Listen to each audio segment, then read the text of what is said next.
Bonjour à toutes, bonjour à tous et bienvenue sur Maghreb Intelligence. Nous commençons aujourd'hui notre tournée des kiosques maghrébins par le Maroc et les produits du Sahara occidental puisque le ministère danois des Affaires étrangères vient de réitérer que l'importation des produits du Sahara est légale et ne remet pas en cause la légalité internationale, note le 360. L'importation des produits du Sahara est légale dès lors que les populations du Sahara bénéficient directement des ressources de cette région, souligne le ministère des Affaires étrangères du Danemark, cité par le 360. Économie, le Maroc se trouve dans la position d'être un pays en voie de développement avec un taux de croissance plus faible que plusieurs pays développés, se désole l'éditorialiste de l'Économiste. En une dizaine d'années de ce régime de croissance lente, le Maroc a même quitté la zone des pays à revenus moyens. Et ne parlons pas du groupe des pays émergents qui était la cible au début des années 2000, une cible qui était à portée de main, rappelle l'Économiste. De son côté, Média24 s'intéresse au lancement d'une étude de faisabilité pour la réhabilitation du train transmaghrébin.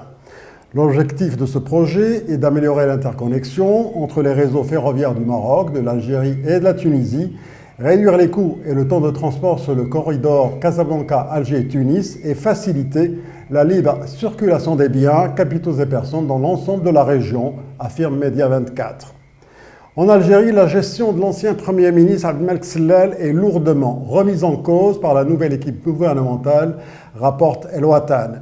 Cette démarche est nécessaire pour relooker l'image de l'État, ternie par les bourdes de l'ancien Premier ministre, et ses dérapages en tout genre, et aussi pour redonner confiance aux citoyens, poursuit El Watan. Sur un autre plan, l'Algérie a décidé de réduire ses importations en marchandises afin de rééquilibrer sa balance commerciale. Mais ces licences d'importation échouent à protéger les ressources en devises du pays, titre tout sur l'Algérie. Ainsi, les importations ont été légèrement réduites au premier semestre 2017. Elles se sont établies à 23 milliards de dollars contre 23,8 milliards au cours de la même période de l'année dernière. Ce résultat semble traduire un échec de la politique des licences d'importation, politique mise en œuvre depuis près de 18 mois, estime tout sur l'Algérie. En relation avec le même sujet, une appréhension très perceptible règne dans le milieu des commerçants depuis l'annonce de la suspension d'importation de certains produits en provenance de l'étranger, raconte Le Soir.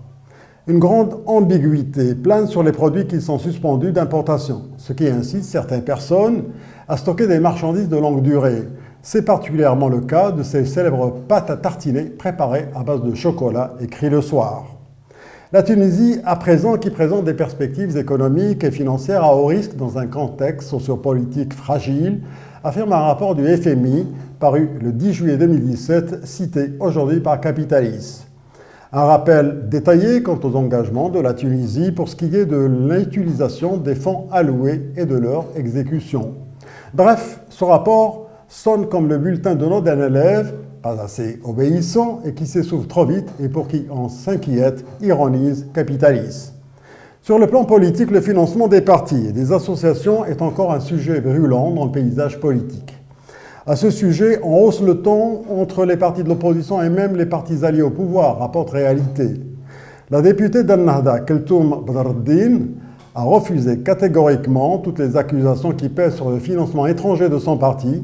Elle a appelé tous les autres partis à dévoiler les sources de leur financement et de présenter leur rapport à la Cour des comptes, ajoute Réalité. Enfin, en Libye, Akhbar Libya revient sur la rencontre prévue ce mardi à Paris entre le président du conseil présidentiel du gouvernement du Wifaq, Faiz Serraj, et le général Khalifa Haftar. La France cherche à rapprocher les points de vue des principaux belligérants de la crise libyenne au moment où le nouveau représentant spécial du secrétaire général de l'ONU, Ghassan Salamé, vient de prendre ses fonctions, commente Akhbar Libya. Alimentation, la FAO considère la Libye comme l'un des pays qui ont faim, révèle Ain Libya. La FAO considère en effet que plus de 400 000 Libyens ont besoin d'urgence d'aide alimentaire. C'est tout pour la revue de presse maghrébine de ce lundi. Merci de l'avoir suivi. Je vous donne rendez-vous demain sur Maghreb Intelligence. Au revoir.